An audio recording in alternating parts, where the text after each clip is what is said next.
আপুনিও বাৰু পাৰ্লাৰলৈ নোযোৱাকৈ এটা খুব ধুনীয়া ঘৰতে ফেচ পেক বিচাৰি আছে নেকি? আৰু যদি বিচাৰি আছে, আজি এই ফেচ পেকটো আপুনি যদি ব্যৱহাৰ কৰে, আপোনাৰ মুখত থকা ক'লা দাগ বহুতখিনি নাইকিয়া হ'ব, মুখখন বগা হ'ব, উজ্জ্বল হ'ব আৰু ৰিংকল আছে যদি ৰিংকলবোৰো বহুত পৰিমাণে কমি যাব। এতিয়া আহক তেতিয়াহ'লে ফেচ পেকটো সনাৰ আগতে প্ৰথমতেতো আমাৰ স্কিনত থকা লেতেৰাবিলাক আঁতৰাই ল'ব লাগিব, নহয়নে? গতিকে সেই লেতেৰাবিলাক আঁতৰাবলৈ আমাক লাগিব কেঁচা গাখীৰ। আপোনালোকে কেতিয়াও গৰম কৰা গাখীৰ নল'ব। কেঁচা গাখীৰ ল'লে কি হয়, তাত যিটো লেক্টিক এচিড থাকে মুখৰ ফ্ৰণ্ট লাইনবিলাক আৰু ৰিংকলছবিলাক কমোৱাত সহায় কৰে আৰু আমাৰ স্কিনত যিবিলাক ডেড চেল থাকে সেইবিলাকো আঁতৰাই মুখখন গ্ল' কৰি আনে। গতিকে মুঠতে ক'বলৈ গ'লে প্ৰাকৃতিক ক্লিনজাৰ হিচাপে কেঁচা গাখীৰটো মানে ধুনীয়া এটা কাম কৰে। ইয়াৰ আগতে মই এটা এনেকৈ ফেচ পেক দিছিলোঁ, তেতিয়া তাত মোক বহুতে খুব ধুনীয়া কমেণ্ট কৰিছিলে যে ইমান ধুনীয়া এটা ফেচ পেক দেখুৱালা, তাৰ বাবে থেংক ইউ কৈছিলে। মোৰ খুব ভাল লাগিছিলে। তাৰপিছত আৰু মই ফেচ পেকৰ ওপৰত ভিডিঅ' দিয়াই হোৱা নাই। এতিয়া আকৌ পুনৰ এটা আনিছোঁ, যিহেতু মই নিজৰো স্কিন কেয়াৰ কৰিছোঁ আৰু মই নিজে আগতে সানিছোঁ এই ফেচ পেকটো। খুব ধুনীয়া এটা ৰিজাল্ট দিয়ে। খালি আপোনালোকে ডিঙিটো সানিব। ডিঙিটো সানিলে মুখ আৰু ডিঙি সমানে লেতেৰাবিলাক আঁতৰিব, বা মুখখন চফা লাগিলে যদি ডিঙিটো অলপ ক'লা লাগে বেয়া লাগিব, নহয়নে? গতিকে দুইটা সমানে কৰিব। আৰু দেখিলে নহয় কিমান ধুনীয়াকৈ মোৰ মুখখন চাফা হৈ গ'ল আৰু লেতেৰাবিলাক ওলাই গ'লগৈ।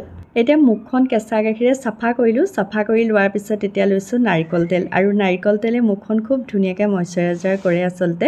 আৰু যিহেতু নাৰিকল তেলত এণ্টি অক্সিডেণ্ট থাকে, সেইবিলাকে ৰিংকলছ আৰু ফাইন লাইনছবিলাক কমোৱাত বহুতখিনি সহায় কৰে। গতিকে তলৰ পৰা ওপৰলৈকে অকণমান সময় লাহে লাহে মালিচ কৰিব, বৰ বিশেষ জোৰেৰে নকৰিব। এইটো ফেচ পেক ইমানেই ভাল নহয়, ইমানেই ধুনীয়া এটা ৰিজাল্ট দিয়ে, এবাৰতে ৰিজাল্ট দিব। আপোনালোকক মই সপ্তাহটোত 2 দিন, তথাপিতো কৈছোঁ যে 2 দিন সানিব, কিন্তু এবাৰতে ৰিজাল্ট পাব। আপোনালোকৰ যদি বিয়া হওক, পাৰ্টি হওক, যিকোনো অকেজনত আপোনালোকৰ যাবলৈ, বা বহুতৰ এনেকুৱা মানুহ আছে যি নেকি আমাৰ পাৰ্লাৰত গৈ 1000 টকা খৰচ কৰিবলৈ কাৰো মানে ধৰক নাথাকে ন, বহুতৰ নাথাকে, বা কিছুমানৰ পাৰ্লাৰখনেই বহুত দূৰ হয়, কিছুমানৰ আকৌ পাৰ্লাৰত বহি বহি সময় কটাবলৈও বেয়া পায়।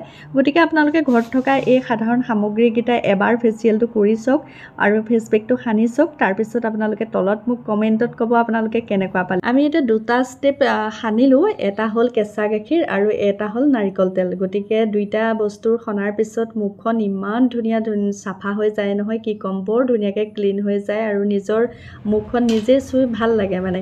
তাৰপাছত এতিয়া যিহেতু নাৰিকল তেল সানিছিলোঁ, সেই নাৰিকল তেলখিনিক আমি আঁতৰাবৰ কাৰণে ব্যৱহাৰ কৰিম আকৌ কেঁচা গাখীৰ। কেঁচা গাখীৰত কটনখন ডুবাই ল'ব, কটন হ'লে বেছি ভাল। মই পুনৰবাৰ কৈছোঁ দেই, আপোনালোকে ডিঙি কিন্তু একদমেই নেৰিব, ডিঙিটো কৰিলে বেছি ভাল আৰু। তাৰপাছত কেঁচা গাখীৰে নাৰিকল তেলখিনি যিমান পাৰোঁ আঁতৰাই ল'লোঁ। আকৌ সেই নাৰিকল তেলখিনি আঁতৰাবৰ কাৰণে একদম ডিপ ক্লিন কৰিবৰ কাৰণে আমি লগত কি ল'ম, বেচন ল'ম। বেচনৰ লগত দিছোঁ আকৌ কেঁচা গাখীৰ। গতিকে বেচন আৰু কেঁচা গাখীৰে ধুনীয়াকৈ হাততে এনেকৈ মোহাৰিব লাহে লাহে, মোহাৰি লৈ মুখখনত লাহেকৈ সানি দিব। আমাৰ স্কিনখন যিহেতু বহুত কোমল হয়, গতিকে আপোনালোকে যেতিয়া বেচনখিনি স্কিনত সানিব, মুখত সানি লওঁতে মুখখন খুব জোৰকৈ মোহাৰি নিদিব। মুখখন মোহাৰি দিলে হয়তো মুখখন মানে দুখ পাব পাৰে ন, আৰু ৰঙা হৈ যাব পাৰে। গতিকে যিমান পাৰে লাহে লাহে আঙুলিকেইটাৰে য'ত য'ত লেতেৰা আছে, য'ত য'ত ক'লা ক'লা অকণমান দাগ আছে, ত'ত মোহাৰি দিব। আৰু তললৈ নোমোহাৰিব, যিমান পাৰে মই যেনেকৈ কৰিছোঁ। মই বৰ বিশেষ নাজানো দেই, মই কিন্তু ঘৰত যেনেকৈ মই নিজে নিজৰ স্কিনৰ কাৰণে ইউজ কৰোঁ, মই তেনেকৈ আপোনালোকক দেখুৱাইছোঁ। গতিকে য'ত য'ত লেতেৰা আছে, বিশেষকৈ ওঠৰ ওচৰত নাকৰ পাহিকেইটা কিনাৰে কিনাৰে এনেকৈ মোহাৰি দিলোঁ। বেচনটো পটককৈ শুকাই যায় বাৰু, আৰু শুকাই নাযাবৰ কাৰণে আপোনালোকে কি কৰিব, গোলাপ জল ল'ব, বা পানী ল'লেও হয়। যদি গোলাপ জল নাথাকে পানীকে ল'ব। যদি পানী, বিশেষকৈ গোলাপ জল ল'লে বেছি ভাল। এনেকৈ অকণমান গোলাপ জল ল'ব আৰু মুখখনত এনেকৈ ধুনীয়াকৈ ৰাব কৰিব, খালি বৰ জোৰকৈ নকৰিব, পুনৰবাৰ কৈছোঁ। তাৰ পাছতে এতিয়া মানে কথা ক'বলৈ গ'লে কি হয়, এই ভিডিঅ'টো কৰি থাকোঁতে বহুত সময় হ'লগৈ। 1টা বজাতে ভিডিঅ'টো ষ্টাৰ্ট কৰিছিলোঁ, কিন্তু বস্তু যোগাৰ পাতি কৰি মেলি ভিডিঅ' কৰালে দেৰি হৈ গ'লগৈ। আৰু একেবাৰে লাষ্টত আপোনালোকে ভিডিঅ' কোৱালিটিটো অকণমান আন্ধাৰ নিচিনা দেখিব পাৰে, কিন্তু একেবাৰে নেদেখে বাৰু।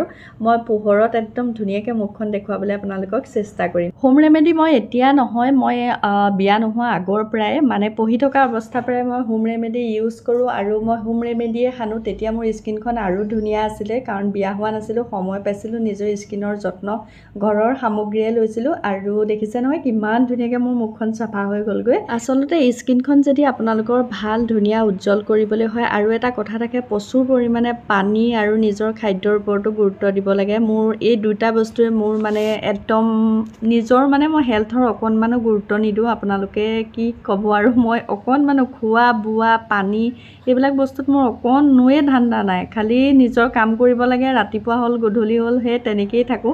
সেইটো মোৰ বহুত বেয়া অভ্যাস। গতিকে আপোনালোকে নিজৰ স্কিনখন ধুনীয়াকৈ ৰাখিবলৈ হ'লে প্ৰচুৰ পৰিমাণে পানী খাব আৰু খোৱা বোৱা মছলাজাতীয় বস্তুবোৰ বৰ বিশেষ নাখাব, তেতিয়া স্কিনখন এনেও ভাল লাগে আৰু কিবা এটা ফেচ পেক সানিলে তেতিয়া খুব ধুনীয়াকৈ ৰিজাল্ট দিয়ে আচলতে। এতিয়া আহক ফেচ পেকটো বনাওঁ। আৰু ফেচ পেকটো বনাবলৈ লৈছোঁ, বেচন লৈছোঁ 2 চামুচ। বেচনটো মই 2 চামুচ লৈছোঁ, মানে অকল মই মুখখনত সানিম যিহেতু, আপোনালোকেতো ডিঙিত সানিব তেতিয়া 3 চামুচ মানেই ল'ব।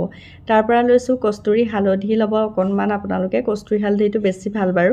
তাৰপৰা দৈ লৈছোঁ 1 চামুচ আৰু ঘৰতে থকা হানি লৈছোঁ অকণমান। তাৰপৰা কেঁচা হালধি লৈছোঁ, কেঁচা হালধি নহয় চৰি, কেঁচা গাখীৰ লৈছোঁ 1 চামুচ।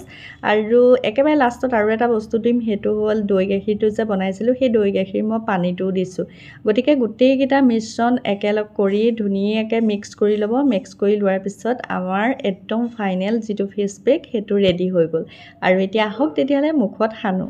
আৰু ভিডিঅ'টো শেষ হ'ব হ'ল আহি যিহেতু একেবাৰে লাষ্টত মই কৈছিলোঁ আপোনালোকক যে মই এটা টিপছ ক'ম, যিটো নেকি আপোনালোকে যদি মেকআপ কৰাৰ আগত যদি তেনেকৈ কৰি লয় তেতিয়া মেকআপ খুব ধুনীয়াকৈ বহুত দেৰিলৈকে লং লাষ্টিং হৈ থাকে। যিসকলে আমাৰ ঘৰতে মেকআপ কৰি লওঁ দেই, মই প্ৰফেচনেলবিলাকৰ কথা কোৱা নাই, যিবিলাক আমি সাধাৰণ মেকআপ কৰোঁ।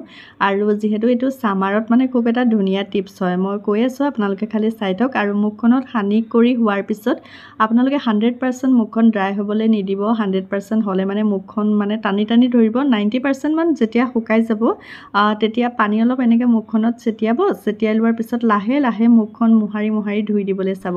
আজি দেখুওৱা এই ফেচিয়েলটো যিকোনো বয়সৰ মানুহে সানিব পাৰে, একদম 70 বছৰলৈকে সানিব পাৰে, কোনো কথা নাই। কাৰণ ঘৰতে পোৱা আমাৰ সাধাৰণ সামগ্ৰী এইবিলাক, আমি যিহেতু এইবিলাকেই ব্যৱহাৰ কৰোঁ, গতিকে আপোনালোকে স্কিনত সকলো বয়সৰ মানুহে সানিব পাৰে। আৰু একেবাৰে শেষত যিটো টিপছৰ কথা কৈছিলোঁ, সেইটো এটা বাউলত আইচৰ পানী ল'ব, এনেকৈ মুখখন ডুবাই দিব। কিন্তু মোৰ নিজৰে হাঁহি উঠিছে, মই যিটো পাত্ৰত পানী ল'লোঁ আইচৰ পানী, মানে সেইখিনি আইচখিনি নাইকিয়া হৈ গ'লগৈ, কিন্তু মুখখনেই ডুব নাযায়। আৰু এনেকৈ টুকুৰাকৈ আইচ ল'ব, আইচ লৈ ধুনীয়াকৈ মুখখনত এনেকৈ সানি দিব। আৰু ফাইনেলি মোৰ লুকটো হ'ল এয়া। কিন্তু কি ক'ব, গধূলি হৈ গ'ল, মই কৈছোঁৱে, সেইটো কাৰণে পোহৰৰ কাৰণে আপোনালোকে ভিডিঅ'টো মই এনেকুৱা দেখিছে, কিন্তু আৰু দেখাই আছোঁ ৰ'ব, একেবাৰে ওচৰৰ পৰা দেখাম, একদম লাইটৰ ওচৰত মুখখন ধৰি লৈ দেখাম, আপোনালোকে চাব। মই একো সনা নাই, ফেচিয়েল কৰি উঠি ধুনীয়াকৈ খালি চাদৰখন চেঞ্জ কৰি ল'লোঁ, তিতি থাকিলে। আৰু মুখখন খুব ধুনীয়াকৈ জিলিকি উঠিছে। যদি আপোনালোকৰ ভাল লাগিলে লাইক কমেণ্ট শ্বেয়াৰ, আৰু কোনোবাই যদি এনেকুৱা এটা ফেচিয়েল বিচাৰি আছে তেওঁলোকলৈ ভিডিঅ'টো লাহেকৈ শ্বেয়াৰ কৰি দিয়ক। আৰু কেনেকুৱা লাগিলে খালি ক'ব, আৰু ক'ৰ পৰা মোৰ ভিডিঅ'বোৰ চাই আছে শেষত একদম